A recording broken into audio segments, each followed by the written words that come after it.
अस्सलाम वालेकुम, मैं असदुल्ला खान हूँ। इस्लामाबाद हाई कोर्ट के 6 जजेस की जानिब से सुप्रीम जुडिशल काउंसिल को जो ख़त लिखा गया है उसके कंटेंट ने एक तहलका तो मचा ही रखा है और बहुत से सवालात खड़े कर दिए हैं chief justice Islamabad high court के रोल पर। जस्टिस आमिर फारूक साहब क्या कर रहे थे? क्या उन्हें नहीं पता था कि उनके इदारे के जजेस इतना परेशान हैं और इतने सवालात उठा रहे हैं? क्यों वो कोई एक्शन नहीं ले रहे थे? क्यों वो फुल कोर्ट मीटिंग नहीं बुला रहे थे? क्यों वो सब चीज़ें नहीं कर पा रहे थे जो उनके जजेस उनको बार बार कह रहे थे? फिर सुप्रीम कोर्ट के चीफ जस्टिस, फिर सीनियर प्यून जज, फिर काजी फैसला साहब, ये सारे लोग क्यों खामोश थे? उसके जो कंटेंट है इस खत का, उसके मुख्तलिफ हिस्से तो आप सोशल मीडिया पर देख ही रहे हैं, लेकिन ये पूरा खत जो है, जब मैंने इसको पढ़ा तो अंदाज़ा होता है कि ये पूरे का पूरा खत ही तहलका खेज है। लेकिन फिर भी जो हिस्से बहुत हैरान कुन है और परेशान कुन है उसके वो पॉइंट्स मैं आपके सामने रखना चाहता हूं इस वीडियो में और आपके साथ शेयर करता हूं कि इस खत के जो 6 जजेस की जानिब से सुप्रीम जुडिशल काउंसिल को मजबूरी में लिखा गया है, बहुत सारी कोशिशें करने के बाद लिखा गया है, उसके सबसे ज़्यादा तहलका खेज हिस्से कौन कौन से हैं वो आपके साथ मैं शेयर करता हूँ। देखिए, ये जो मैं कह रहा हूँ मजबूरी में लिखा गया वो इसलिए कि ये पिछले 1 साल से कोशिशें जारी थी, पिछले मई से कोशिशें जारी थी। इस्लामाबाद हाई कोर्ट के जजेस पहले चीफ जस्टिस से बार बार कह रहे थे कि इस मामले को देखें, फिर वो जस्टिस उमर अता बंदयाल साहब से मिलने के लिए उस वक्त गए थे, फिर उस वक्त जो सेकंड सीनियर मोस्ट जज थे काजी फैसला साहब, उनसे मिलने के लिए गए थे। यही जजेस दर बदर फिरते रहे इंसाफ के लिए कि इनको काम करने दिया जाए और इनके और फिर पर्सनल लेवल पर जो जाती हो रही थी वो अभी आपको के साथ में जब कंटेंट शेयर करता हूं तो आपको अंदाजा होगा कि ये जजेस किस कर्ब से गुजर रहे थे और किन हालात का ये सामना ये जजेस कर रहे थे। ये मैं आपके साथ रखता हूं कि इतनी बेचैनी क्यों बढ़ी। और फिर इतलात ये हैं कि पिछले 6 दिन में भी इन जजेस ने बहुत कोशिश की कि ये मामला इस्लामाबाद हाई कोर्ट के अंदर ही हल हो जाए और उनके ग्रीवेंसेस जो हैं उसको अटेंड किया जाए, उसको आमिर फारूक साहब कुछ अहमियत दें, लेकिन आमिर फारूक साहब ने उसको कोई अहमियत नहीं दी। तो उसके बाद फिर ये ख़त सुप्रीम जुडिशल काउंसिल को मजबूरी में लिखना पड़ा।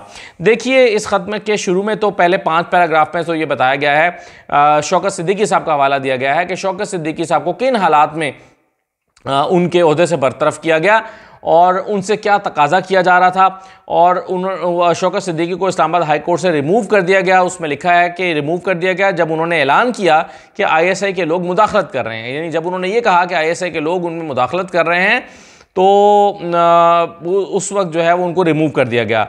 फिर शौकत सिद्दीकी की बहाली के फैसले का जिक्र हुआ, जो सुप्रीम कोर्ट ने फैसला दिया है उसका जिक्र किया गया, उसको सराहा गया है और फिर कहा गया है कि हम इस जस्टिस शौकत सिद्दीकी साहब के इस मुतालबे को सपोर्ट करते हैं कि उनके इल्ज़ामात की तहकीकात की जाए, बल्कि इन तहकीकात का दायरा कार मौजूदा जुडिशरी और मौजूदा जजेस तक भी बढ़ाया जाए कि क्या अब भी ऐसी मुदाखलत नहीं हो रही है। ये पहले 5 पैराग्राफ में तो शौकत सिद्दीकी साहब उनका केस, उनके केस पर आने वाला फैसला और मौजूदा हालात को रिलेट करके ये पैराग्राफ्स लिखे गए हैं। लेकिन उसके बाद कुछ इवेंट्स का जिक्र किया गया है जो कि बहुत ही इंपॉर्टेंट है। मसलन कहा गया है कि इमरान खान के केस में जो टेरियन वाइट वाला केस था उसमें 2 जजेस ने फैसला दिया। आपको जानते हैं कि 3 जजेस पर मुश्तमिल एक बेंच बनाया गया था और उसमें उसकी सरबराही कर रहे थे जस्टिस आमिर फारूक। अब 2 जजेस ने, मैं बैकग्राउंड आपको बता दूं फिर मैं बताता हूं उसमें लिखा क्या गया है। 2 जजेस ने उसमें फैसला दिया था कि ये केस, ये जो दरख्वास्त है ये मेंटेनेबल ही नहीं है और इसको नहीं सुना जा सकता और उसकी काफ़ी सारी टेक्निकल वजूहात बयान की गई।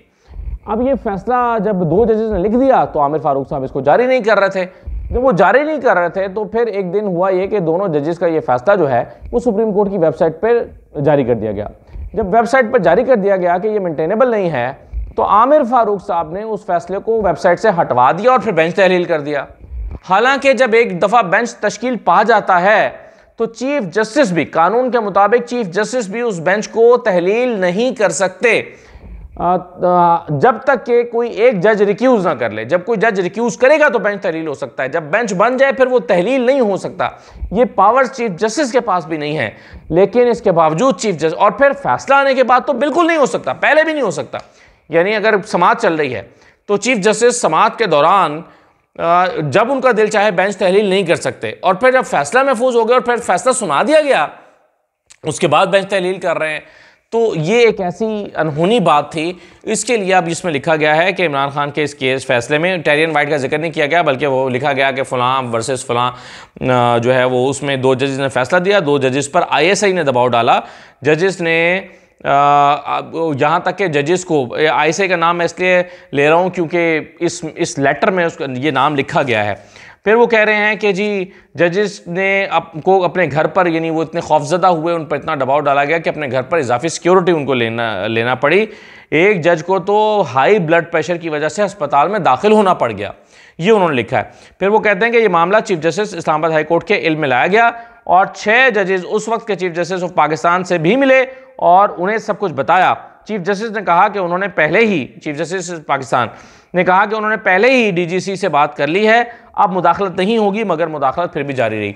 हैरत की बात यह है कि इस केस में, इस स्पेसिफिक केस में तो खुद आमिर फारूक साहब थे जिन्होंने कानून से हटकर काम किया, लेकिन जजेस की मजबूरी देखिए कि उन्हें इसी चीफ जस्टिस के पास जाकर शिकायत करना पड़ी। लेकिन होना क्या था, हुआ कुछ भी नहीं। फिर वो कहते हैं कि मई 2023 में एक जज के बहनोई को अगवा कर लिया गया। वो 24 घंटे बाद छोड़े गए, जिन्होंने बताया कि उन्हें ISI के लोगों ने उठाया। उसकी हिरासत के दौरान उसे करंट लगाया गया। इस जज के बहनोई के जज कौन थे? जस्टिस मोहसिन अख्तर कियानी थे। इनकी हिरासत के दौरान इसे करंट लगाया जाता रहा, इसे झूठे इल्ज़ामात पर मबनी वीडियो बयान देने के लिए मजबूर किया जाता रहा। फिर उस जज के खिलाफ सुप्रीम जुडिशल काउंसिल में दरख्वास्त दायर करके मीडिया कैंपेन लॉन्च कर दी गई। अच्छा, ये जो है वो इसमें लिखा है, जज का नाम नहीं लिया मोहसिन अख्तर कियानी साहब का, लेकिन बहरहाल ये मोहसिन अख्तर कियानी साहब थे जिनके बहनोई को उठाया गया था। इस पर वैसे शहजाद अकबर साहब ने ट्वीट भी किया और उन्होंने कहा कि जी मेरे फैसले के हवाले से, मेरे केस के हवाले से और भाई की गुमशुदगी के हवाले से जब ये DG रेंजर्स को बुलाया इन्होंने, जैसे मोहसिन अख्तर कियानी साहब ने, तो इन पर बहुत ज़्यादा दबाव आया, इनके बहनोई को उठा लिया गया और फिर सारी बातें जो ये हुई, और फिर उन्होंने कहा कि इतना मजबूर किया गया कि जस्टिस कियानी ने मेरा केस वापस चीफ जस्टिस के पास भेज दिया, उसको सुनने से इनकार कर दिया। तो वो कहते हैं कि जी, और फिर काफ़ी अरसे के बाद उनके भाई, इनके भाई को, जैसे बैरिस्टर शहजाद अकबर के भाई को बरतानवी हुकूमत की मुदाखलत पर उनके बकौल रिहा किया गया। ये उन्होंने ट्वीट भी किया आज। तो यहाँ ये जिक्र किया गया कि क्या किस तरह से दबाव डाला गया जज के ऊपर। फिर वो कहते हैं कि 3 मई 2023 को इस्लामाबाद हाई कोर्ट के एक इंस्पेक्शन जज ने chief justice Islamabad high court को बताया कि उन्हें दबाव का सामना है। फिर उस जज के घर पर क्रैकर्स फेंके गए। ये मसला इस्लामाबाद हाई कोर्ट के टी रूम में भी तमाम जजेस के सामने डिस्कस हुआ और मुतल्लिका सेशन जज को बुलाकर तस्दीक करने का कहा गया, तो उन्होंने इंटेलिजेंस एजेंसियों के दबाव की तस्दीक की। उस जज ने इन तमाम चीज़ों की तस्दीक chief justice Islamabad high court की मौजूदगी में भी की, जस्टिस आमिर फारूक साहब की। आमिर फारूक साहब ने क्या करना था। अच्छा, फिर वो कहते हैं कि जी 10 मई 2023 को इस्लामाबाद हाई कोर्ट के जजेस ने chief justice Islamabad high court को एक ख़त लिखा और उन्हें ISI एहलकारों की मुदाखलत और दबाव के बारे में बताया और दरख्वास्त की कि इन मामलात पर तौहीन अदालत की कार्रवाई शुरू की जाए, मगर ऐसा ना हो सका। अच्छा जी, फिर वो कहते हैं कि फिर तमाम जजेस ने ये मामला चीफ जस्टिस सुप्रीम कोर्ट के इल्म में लाने का फैसला किया। यानी जब बार बार थक गए इस्लामाबाद हाई कोर्ट के चीफ जस्टिस आमिर फारूक साहब को कहते कहते, तो फिर तमाम जजेस ने ये मामलात चीफ जस्टिस सुप्रीम कोर्ट के इल्म में लाने का फैसला किया। 19 मई 2023 को 6 जजेस चीफ जस्टिस से मिले। इस मीटिंग में जस्टिस एजाजुल हसन भी मौजूद थे। उसी दिन ये 6 जजेस सीनियर पियून जज एजाजुल हसन से, काजी फाइजा से भी मिले और सारे मामलात उनके गोश गुजार भी किए। तो ये सारा कुछ वो करते रहे ये 6 जजेस, लेकिन उनकी सुनवाई ना हुई। आप देखें 19 मई 2023 की बात बता रहे हैं, इसमें 3 मई 2023 की बात भी है, 10 मई 2023 की बात भी है। यानी 1 साल से तकरीबन ये मामला चल रहा है, लेकिन इन जजेस के ग्रीवेंसेस को एड्रेस नहीं किया गया। फिर सबसे जो इसमें तकलीफ बात सामने आई वो ये है, 2023 की गर्मियों में एक जज अपनी सरकारी रिहाइशगाह पर शिफ्ट हुए। जब मेंटेनेंस के दौरान, रूटीन मेंटेनेंस के दौरान एक दीवार पर लगी हुई लाइट को खोला गया तो पता चला कि उसमें एक कैमरा लगाया गया था और इसमें एक सिम कार्ड के साथ डिवाइस भी मौजूद थी जो कि ऑडियो वीडियो को ट्रांसमिट कर रही थी। मास्टर बेडरूम में भी ऐसे ही आलात लगाए गए थे जहां पर जज और उनके फैमिली मेंबर्स की ऑडियो वीडियोस बनाकर ट्रांसमिट की जा रही थी। यह मामला भी chief justice Islamabad high court के इल्म में लाया गया, मगर इस बात का तयन ना हो सका कि जज और उनकी फैमिली मेंबर्स की प्राइवेसी की वीडियोस कौन रिकॉर्ड कर रहा था। अच्छा, अब ये बहुत ही परेशान कुन भी है, हैरान कुन भी है कि आप किसी के बेडरूम में जाके कैमरा अगर लगा दें और बेडरूम में कैमरा लगा हो जहाँ पर जाहिर है प्राइवेसी होती है फैमिली की। तो आज़म समाती साहब की वीडियो आपको याद होगा कि आई थी उनकी अहलिया के साथ, जिस पर वो रोए थे और उन्होंने कहा था कि मेरा दिल चाहता है मर जाऊँ, और ख़ुदकुशी हराम ना होती है तो मर जाता, और उनकी अहलिया के साथ ही वीडियो उनकी लीक कर दी गई। तो इसी तरह इस जज साहब के साथ भी हुआ। ये जज थे तारिक महमूद जहांगीरी, इनके घर से कैमरा बरामद हुआ था, तारिक महमूद जहांगीरी साहब के घर से, और ये ख़त लिखने वाले 6 जजेस में ये भी शामिल हैं। तो ये इस पर सबसे ज़्यादा रिएक्शन भी इस वक्त आ रहा है कि अगर आप किसी की फैमिली के बेडरूम में पहुंचकर उसको रिकॉर्ड करने लगे आप, तो फिर अब यानी मेरे पास तो अल्फाज भी नहीं है मिल रहे मुझे कि इसकी किन अल्फाज में मजम्मत की जा सकती है या इसको कैसे देखा जा सकता है। बहरहाल वो कहते हैं कि जी ये बात भी chief justice Islamabad high court के इल्म में लाई गई। अब आप देखें कि हर मामला चीफ जस्टिस इस्लामाबाद आमिर फ़ारूक के लाया गया, लेकिन आमिर फ़ारूक साहब फिर भी अगले दिन बैठ कर कोर्ट रूम में फजूल से किसी बात पर हंसते हुए दिखाई देते हैं और ख़ुद ही बात करके कोई फजूल सा जोक मार के ख़ुद ही हंसना शुरू कर देते हैं। तो आमिर फ़ारूक साहब की सेहत पर इन सारी बातों का कोई असर नहीं हुआ। अगर उन्होंने इस पर कोई थोड़ा सा असर लिया होता तो शायद आज ये जो सूरत हाल आज सामने आई है, इस सुबकी का सामना किसी को भी ना करना पड़ता, तो और ये नौबत आती अगर वो अपना कोई रोल थोड़ा सा प्ले कर लेते और थोड़ा सा बेहतर अंदाज में चीज़ों को डील करते। फिर कहा गया कि 12 फरवरी 2024 को भी chief justice Islamabad high court को ख़त लिखा गया और उन्हें एजेंसियों की मुदाखलत के बारे में बताया गया और दरख्वास्त की गई कि इस सिलसिले में एक फुल कोर्ट मीटिंग बुलाई जाए। मुतअद्दिद बार याद दहानी के बाद भी चीफ जस्टिस को दरख्वास्त लिखी गई, मुतअद्दिद बार याद दहानी के लिए भी चीफ जस्टिस को दरख्वास्त लिखी गई, लेकिन अभी तक ये मीटिंग ना हो सकी। अच्छा, वो अब कह रहे हैं कि बार बार हमने चीफ जस्टिस से कहा कि एक फुल कोर्ट मीटिंग भी बुला लें, लेकिन जस्टिस आमिर फ़ारूक साहब ने एक फुल कोर्ट मीटिंग तक नहीं बुलाई। तो ये भी एक जजेस के लिए तकलीफदेह बात है। फिर कहा गया है कि सुप्रीम जुडिशल काउंसिल की तरफ से जारी किया गया कोड ऑफ कंडक्ट हमें ये रहनुमाई फ्राहम नहीं करता कि जजेस इस तरफ की यानी जजेस जो हैं वो इस तरह की जो मुदाखलत है उस पर रिएक्ट कैसे करें, यानी जिस अंदाज में ये सारी मुदाखलत होती है, ये दबाव होता है, इसको कैसे वो रिएक्ट करें। जजेस का कोड ऑफ कंडक्ट क्या कहता है, क्या वो रिस्पॉन्ड कर सकता है या नहीं कर सकता, क्या वो पब्लिक फोरम पर जा सकता है या नहीं जा सकता, क्या वो प्रेस कॉन्फ्रेंस कर सकता है, क्या वो प्रेस रिलीज जारी कर सकता है। कोड ऑफ कंडक्ट नहीं बताता कि उसे क्या करना चाहिए। आप पिछले दिनों आपको याद होगा कि काजी फैसल साहब ने जब उनका नाम लिया था लियाकत चट्टा साहब ने और कहा था कि धांधली के हवाले से सारी बातें उन्होंने इल्ज़ामात लगाए थे, तो उस वक्त काजी फैसल साहब खुद कुछ यूट्यूब चैनल्स पर आकर उन्होंने टॉक की थी और कहा था कि ये उन इल्ज़ामात की तरदीद की थी। और उसके बाद फिर कोड ऑफ कंडक्ट में ऑफिशियली तब्दीली की गई और कहा गया कि जिस जज को पर इल्ज़ाम लगाया जाएगा वो जज उसको रिस्पॉन्ड कर सकता है।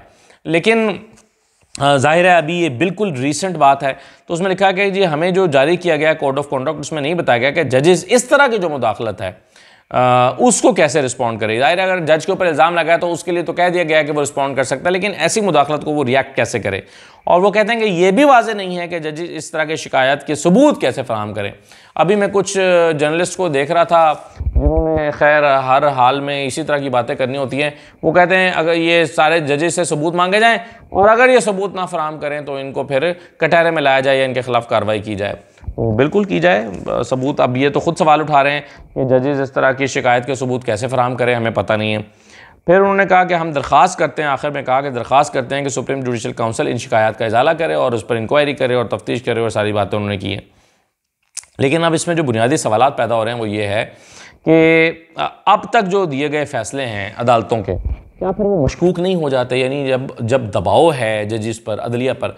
और आप वाज़ेह रहे कि ये 90% जजेस हैं इस्लामाबाद हाई कोर्ट के जिन्होंने आज ख़त लिखा है, यानी एक बचे आमिर फ़ारूक साहब और एक बचे जस्टिस मियां गुल हसन औरंगज़ेब साहब, बाकी तमाम जजेस ने शिकायत कर दी। तो ये 90% of the total Islamabad high court बनते हैं। तो जब इस्लामाबाद हाई कोर्ट के 90% जजेस ये कह रहे हैं कि वो उनको दबाव में फ़ैसले करना पड़ते हैं, तो तो फिर सवाल ये पैदा होता है कि जो फ़ैसले अब तक आए हैं उसकी कानूनी हैसियत क्या है। क्या वो उन फ़ैसलों को रिव्यू होना चाहिए, अब फ़ैसले दोबारा आने चाहिए कोर्ट में, तो वो उन फ़ैसलों के बारे में हम क्या करेंगे। और दूसरा ये है कि बाकी चीज़ें मैंने आपको बताई थी कि जब आप जुडिशरी से आपका उठ जाए, एतमाद ही ख़त्म हो जाए, तो फिर अदालत नहीं रहती, फिर अदालत की हैसियत नहीं रहती। अब ये सारे जजेस जो कहते हैं कि जी हम पर दबाव है, इनके पास कोई साइल किस एतमाद के साथ आएगा, किस माइंडसेट के साथ आएगा। वो तो आएगा तो सोचेगा कि मैं दरख्वास्त तो कर रहा हूँ मगर इन जजेस पर तो दबाव है, ये तो मुझसे फैसला ही नहीं दे सकते। तो क्या एक साइल के जहन में क्या होगा। तो बहुत ही एक कॉम्प्लिकेटेड से सिचुएशन पैदा हो गई है और इसको बहुत पाकिस्तान के तमाम सीनियर जो जर्नलिस्ट हैं, सीनियर पॉलिटिशियंस हैं, वो बहुत तशवीश की निगाह से देख रहे हैं। आई एम श्योर कि अदलिया की साख को बहाल करने के लिए जो अहले फ़िक्र हैं वो इस पर बहुत बेहतर तरीके से रिस्पॉन्ड करेंगे या बेहतर तरीके से इस पर हिकमत अमली बनाएंगे ताकि अदलिया की साख जो है कम से कम, और तमाम नज़रें मैं फिर कहूँगा कि काजी फ़ाइज़ ईसा और आमिर फ़ारूक पर लगी हैं। कुछ लोग, बल्कि किसने मुतालबा किया आज आमिर फ़ारूक साहब से कि उनको रिज़ाइन, हाँ हामिद ख़ान साहब ने मुतालबा किया है कि आमिर फ़ारूक साहब को रिज़ाइन कर देना चाहिए क्योंकि वो नाकाम हो गए, उनकी जुडिशरी का उनके ऊपर एतमाद नहीं रहा, उनके जो मातहत जजेस हैं वो शिकायत कर रहे हैं, आमिर फ़ारूक साहब अपने इदारे को चला नहीं पा रहे, उनकी शिकायत का इजाला नहीं कर पा रहे, उनके ऊपर आने वाले दबाव को रोक नहीं पा रहे, उसको टैकल नहीं कर पा रहे, उनके लिए उस मसले का हल नहीं निकाल पा रहे, तो उनको रिज़ाइन कर देना चाहिए। तो क्या आपके ख़्याल में आमिर फ़ारूक साहब रेजिग्नेशन का सोच रहे होंगे, और क्या आमिर फ़ारूक साहब जो हैं वो इस वक्त या फिर वो चैन की नींद सो रहे होंगे। तो आप क्या समझते हैं कि उनके लिए कितनी परेशानी का दिन है, और काजी फ़ाइज़ साहब इसको कैसे रिस्पॉन्ड करते हैं, या फिर हंसिए टाल देते हैं और कहते हैं कि जी सबूत लेकर आओ। ये भी तो हो सकता है काजी फ़ाइज़ साहब आएँ और कहें कि ठीक है जजेस ने इल्ज़ाम लगाए हैं तो सबूत लेकर आएँ। तो मुझे नहीं पता कैसे रिस्पॉन्ड करते हैं, देखना पड़ेगा। इजाज़त दीजिए, अल्लाह हाफ़िज़।